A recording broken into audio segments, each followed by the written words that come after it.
Halo, bersama lagi dengan saya Randi Iswara dan di video kali ini kita akan membahas apakah I.O. perlu berbadan hukum. Ini merupakan salah satu pertanyaan yang banyak dipertanyakan, banyak didiskusikan. Nah, oleh karena itu, mari kita mendapatkan insight, berdiskusi dengan pakar hukum tentunya, karena ya mereka memiliki kapabilitas di bidangnya.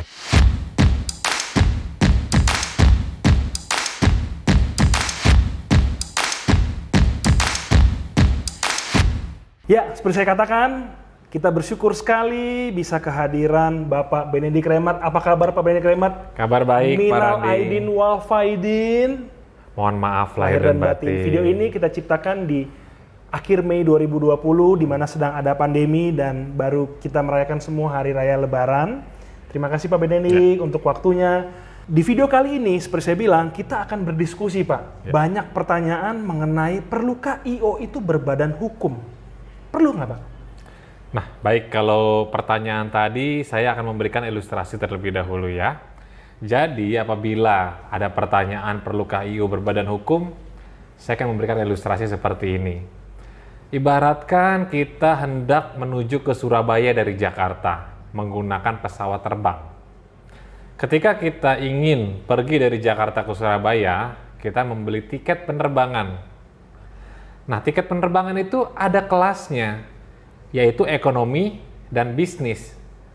Tetapi apabila kita milih salah satu, tentunya akan sama bukan? Tujuannya tiba di Surabaya. Ini berkaitan Pak Randi dengan pertanyaan yang tadi Pak Randi sampaikan. Ya. Jadi kalau mengenai perlu tidak perlu bisa dikatakan perlu.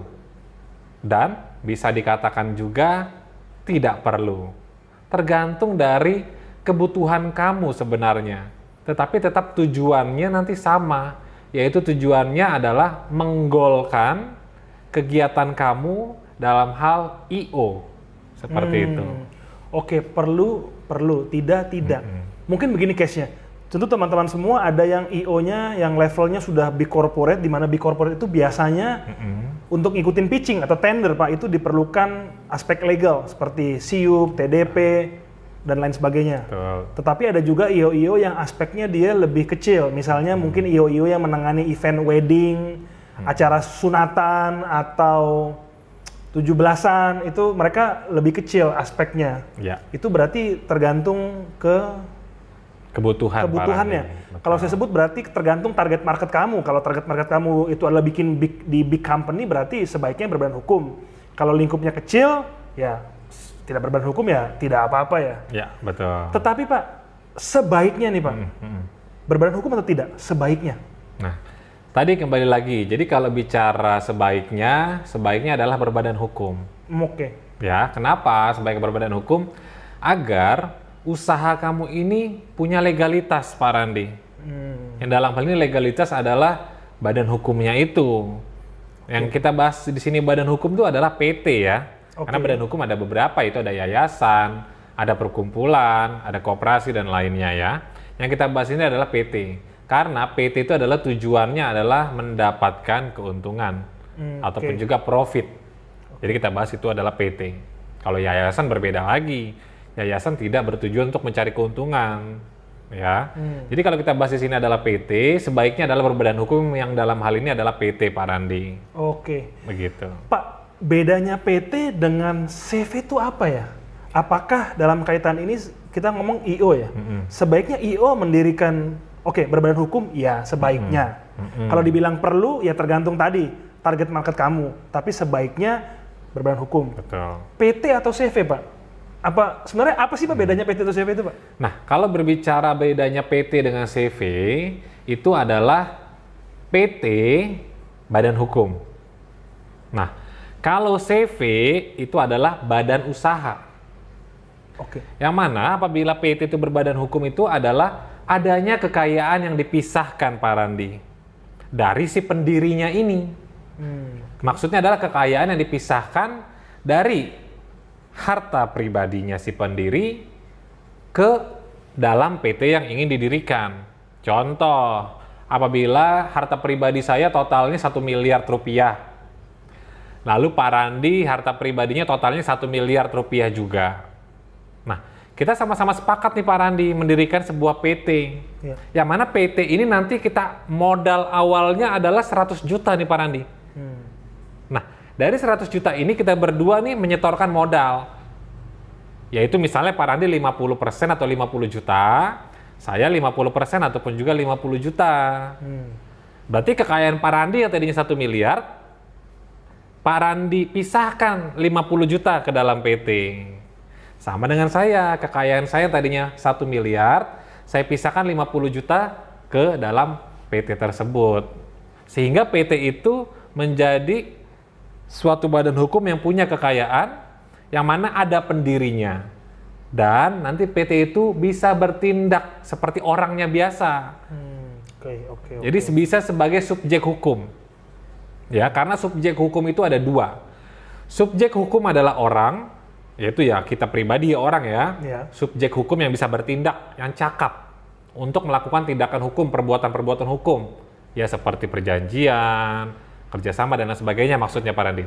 Dan subjek hukum adalah badan hukum. Ya itu tadi kita katakan PT. Itu dia bisa bertindak. Jadi PT ini bisa bertindak nanti untuk kerjasama, untuk perjanjian dan lain sebagainya. Itu dia Pak Randi mengenai badan hukum. Dengan CV tadi bedanya apa? Nah, kalau dengan CV itu adalah badan usaha. Badan usaha. Ya, memang mengenai badan usaha ini pun bisa bertindak atas nama CV tersebut, sama dengan PT bisa bertindak dia atas nama CV. Tetapi yang membedakan di sini adalah kalau CV itu tidak ada harta yang dipisahkan ke dalam CV. Jadi misalnya saya dengan Pak Randi ini ingin mendirikan CV. Ya sudah kita sepakat, saya sepakat, Pak Randi sepakat akan mendirikan CV. Pak Randi sebagai misalnya komanditer. Komanditer adalah orang yang hanya menyetorkan modal saja. Dia bisa disebut juga sekutu pasif.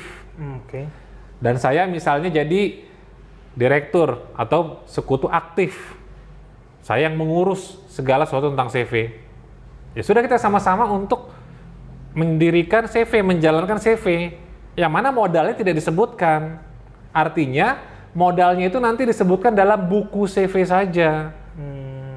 Seperti itu. Jadi kalau ya ini kan dalam masa pandemi ya. Di mana kesusahan menimpa kita semua. Jadi sebenarnya lebih aman kalau saya ngomong aman, PT itu harta saya dipisahkan. Berarti bila terjadi kebangkrutan ya kewajiban saya hanya sebatas harta yang saya setorkan itu. Kalau CV, ya sampai harta pribadi saya ya. Bila dia terjadi utang piutang, harta pribadi saya bisa diambil ya. Ya, betul sekali. Jadi kalau CV itu kan tidak menyebutkan modal, tadi saya katakan. Ya, artinya modalnya itu dianggap adalah sampai ke harta pribadi. Itu dianggap ya hartanya Pak Randi seluruhnya sama harta saya seluruhnya. Itu modal untuk menjalankan CV di awal. Bisa dianggap seperti itu, karena kita nggak sebutkan. Ya. Kalau untuk IO sendiri sebaiknya PT? Ya kalau IO sebaiknya PT. PT pun dia ada beberapa tingkatannya. Ya maksudnya itu bisa dikatakan mau mendirikan bisa PT mikro, bisa juga PT kecil, PT menengah, dan PT besar. Itu semua tergantung dari modalnya Pak Randi. Kalau mikro itu biasanya modalnya dari 25 juta sampai 50 juta. Nah, kalau misalnya PT kecil dari 51 juta sampai dengan 500 juta. Kalau PT menengah itu 501 juta sampai 10 miliar. Kalau kita bicara PT besar berarti sudah 10 miliar ke atas itu modalnya. Seperti itu. Nah, caranya untuk bikin PT itu bagaimana Pak? Sekarang saya mau bikin PT. Apa yang harus saya lakukan? Saya kemana? Pertama-tama Pak Randi dan kamu harus tahu kemana kita harus mendirikan PT. Kalau kamu ingin mendirikan PT, kamu bisa datang ke pejabat yang berwenang. Dalam hal ini yang ditunjuk adalah notaris. Kamu bisa datang ke kantor notaris dimanapun seluruh Indonesia. Kamu bisa datang menghadap kepada notaris, yaitu minimal 2 orang Pak Randi. 2 orang? Ya, untuk mendirikan PT adalah minimal 2 orang. Nah, 2 orang ini tidak boleh suami istri. Kenapa ya? Ya, karena suami istri itu dianggap adalah hartanya bersama. Sudah menjadi satu kesatuan.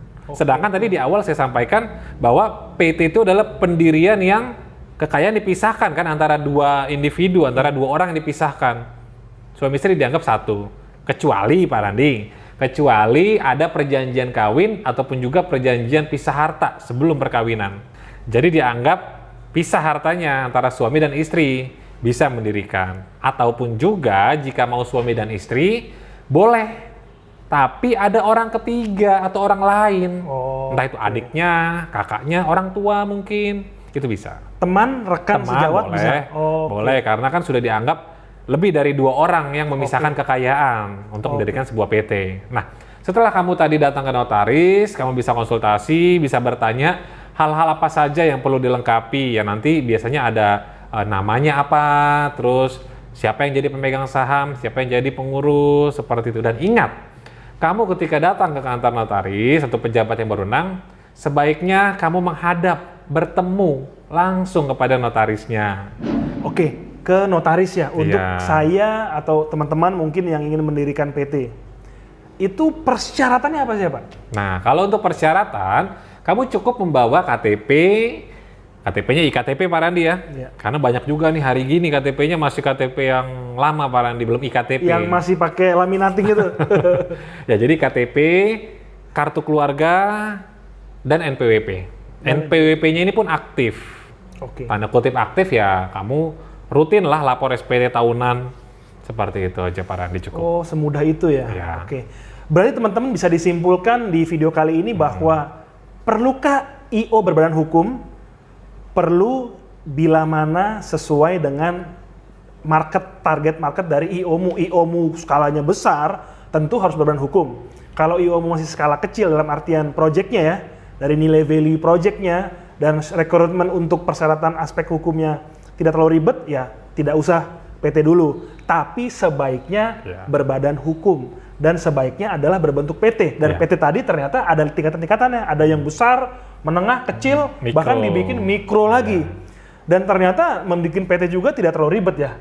Kita hanya perlu datang ke notaris, ke pejabat yang berwenang, lalu kita membawa persyaratan tadi yang relatif gampang, KTP, KAK, dan NPWP. Hari gini masa nggak punya NPWP? Oke, kita bersyukur sekali. Terima kasih Pak Benedik atas sharing-sharingnya. Dan Pak Benedik juga memiliki YouTube channel. Apa itu Pak YouTube channel Pak? Boleh di-sharing kita semua? Jadi mungkin bagi kamu yang ingin bertanya seputar hal lain ya, di luar daripada hal yang kita bahas ini, tentunya masih dalam lingkup dunia hukum perdata. Kamu bisa melihat dalam channel YouTube kami, namanya adalah Konsultasi Hukum Perdata.